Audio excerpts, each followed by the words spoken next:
जो fashion industry है उनको मोस्टली वैसी ही लड़कियां चाहिए. बिल्कुल, आपने बिल्कुल सही कहा. जब स्टार्ट जर्नी किया last year, obviously I was curvy and everything and I am at the moment, तो मुझे बहुत जगह से नहीं एक्सेप्ट किया गया. And then I decided I will create my own journey, I will create my own platform and not for my self, I will also create for other women as well.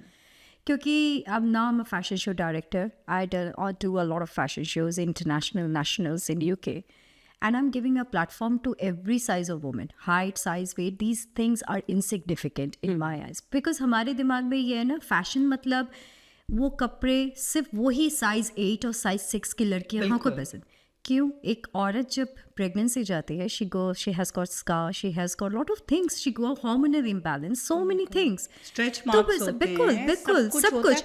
और as के defines, you know. Yeah. So why we are strict to, you know, with that ki we have to have that certain beauty we need. Beauty comes with every size, every colors, everything, texture.